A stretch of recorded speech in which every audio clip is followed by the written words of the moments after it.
Bonjour à tous et bienvenue dans cette nouvelle vidéo de cette semaine en jumping international.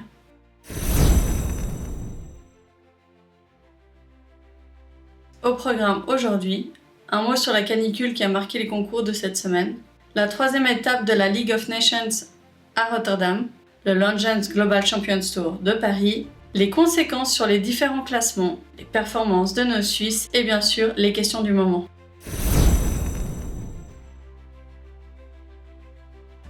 Avant de revenir sur les résultats du week-end, j'aimerais qu'on prenne un petit moment pour parler ensemble de ce qui a beaucoup animé les réseaux sociaux cette semaine et ce week-end, j'ai nommé la canicule. Pour être honnête, certaines images et certains horaires m'ont laissé un sentiment de malaise, on aurait pu faire mieux. Je tiens à préciser qu'à ma connaissance, aucun incident n'a été relayé sur les réseaux sociaux et fort heureusement, que plusieurs organisateurs ont mis en place un système de rafraîchissement, que ce soit pour le public comme pour les chevaux, mais malgré cela, je ne peux m'empêcher de penser que nous pouvons collectivement nous poser certaines questions. À Paris notamment, plusieurs épreuves se sont déroulées pendant les périodes de forte chaleur, alors même qu'un arrêté préfectoral recommandait d'éviter les activités physiques intenses aux heures les plus chaudes. Et Paris n'était pas un cas isolé. Partout en Europe, des compétitions nationales et internationales ont été maintenus malgré des températures parfois extrêmes. Je ne souhaite pas transformer cette émission en tribunal, mais je ne pouvais ignorer. Parce qu'au final, le fait qu'aucun cheval n'ait fait de malaise ne signifie pas forcément que toutes les meilleures décisions ont été prises. Quand on dispose de moyens importants, ne pourrait-on pas déplacer davantage d'épreuves aux heures les plus fraîches de la journée ? Les compétitions en soirée et en nocturne rencontrent souvent un grand succès auprès du public, donc ça ne peut pas être un argument pour freiner cette option. Que l'on soit cavalier, amateur, professionnel, organisateur, nous devons être capables de nous demander honnêtement: est-ce que mon cheval est réellement dans les meilleures conditions pour fournir cet effort aujourd'hui ? Ou est-ce mon envie de participer, mes objectifs sportifs ou même mon ego qui prennent le dessus sur son intérêt ? Ce ne sont pas des questions agréables à entendre, mais elles méritent d'être posées. Si ce sujet vous intéresse et de manière plus générale, si vous voulez mieux comprendre votre cheval, je vous invite à aller suivre le compte Instagram de Lisa, ta pédagogue équin, qui mentionne plein de faits et se documente énormément sur tout ce qu'elle mentionne sur ses réseaux. Libre à chacun ensuite de faire sa propre opinion. Parce qu'au fond, parler de ces sujets ne signifie pas être contre la compétition. C'est justement parce que nous aimons ce sport et que nous aimons nos chevaux que nous devons continuer à nous poser ces questions.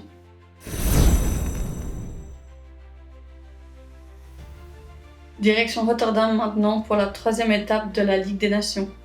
Après Abu Dhabi et Ocala, les meilleures nations du monde avaient rendez-vous à Rotterdam pour poursuivre leur lutte au classement général. Et ce week-end, la victoire est revenue à la Grande-Bretagne devant les États-Unis et la Suisse. Certaines nations très performantes à la bowl ont rencontré davantage de difficultés à Rotterdam, tandis que d'autres ont su répondre présentes au moment où les points comptaient réellement pour la Ligue. La Grande-Bretagne signe ainsi sa première victoire dans la Ligue des Nations et revient en contact de l'Allemagne au classement général. Nous reviendrons plus en détail sur nos Helvètes un peu plus tard dans la vidéo, vous avez l'habitude maintenant. Au classement provisoire, l'Allemagne conserve la tête avec 230 points devant la Grande-Bretagne avec 225 points et l'Irlande avec 205 points. Grâce à son podium, la Suisse remonte à la 4e place avec 190 points à égalité avec nos voisins français. Chaque point compte désormais dans la course à la qualification pour la finale de Barcelone. Autant dire que la bataille reste très serrée derrière les leaders.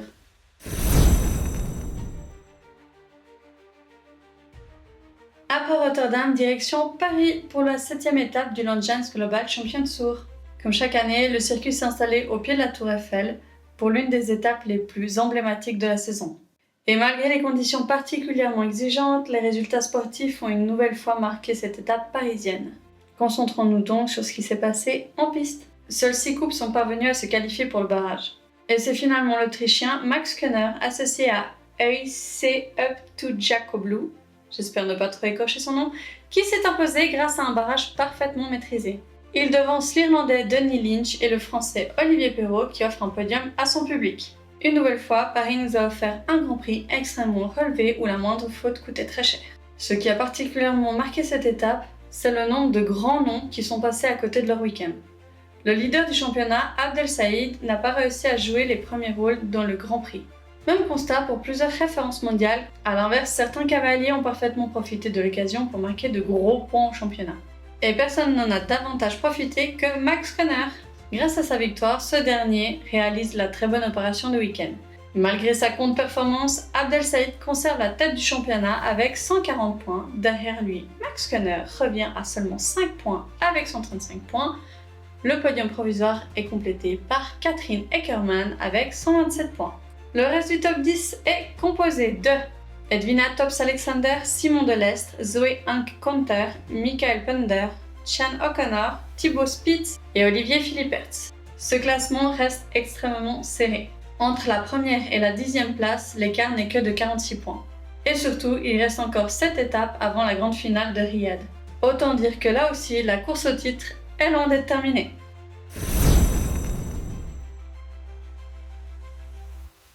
Entre Rotterdam et Paris, une chose saute aux yeux. Aucune hiérarchie ne semble véritablement établie cette saison. En League of Nations comme en Long-Jump Global Champions Tour, personne ne semble aujourd'hui capable de prendre définitivement l'ascendant sur la concurrence. Ce qui rend cette saison particulièrement passionnante à suivre, c'est justement cette impression que rien n'est encore écrit. Et à ce rythme-là, chaque étape pourrait continuer à rebattre les cartes jusqu'à la fin de l'année.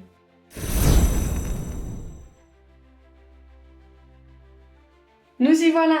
À Rotterdam, la Suisse pouvait compter sur Martin Fuchs, Alain Jufer, Gaëtan Jolia et Jason Smith. Au final, les Helvètes repartent avec une très belle 3e place, derrière la Grande-Bretagne et les États-Unis. Le grand artisan de ce podium, c'est sans doute Martin Fuchs. Associé à Lord, il signe un double sans faute et confirme une nouvelle fois son incroyable régularité sous les couleurs suisses. Alain Jufer réalise aussi une prestation importante avec un parcours sans faute lors de la première manche. Gaëtan Jolia répond également présent en signant un parcours parfait au premier tour avant de ne concéder que 4 points lors de la seconde manche. Même si Jason Smith et Picobello ont connu un week-end un peu plus compliqué, la Suisse a su rester dans la lutte jusqu'au bout pour décrocher son premier podium de la saison en League of Nations. Comme mentionné tout à l'heure, et grâce à ce résultat, la Suisse remonte à hauteur de la France au classement général provisoire. À quelques semaines du championnat du monde, c'est forcément un signal encourageant.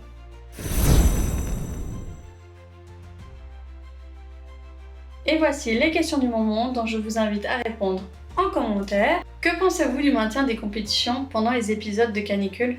Max Conner peut-il aller chercher le titre cette saison ? Quel cavalier ou quelle coupe vous a le plus impressionné ce week-end ?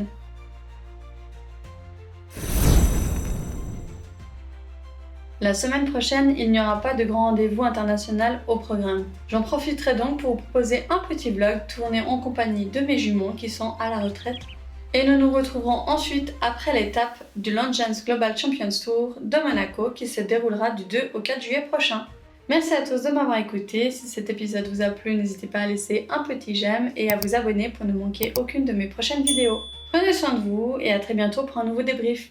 Ciao ciao!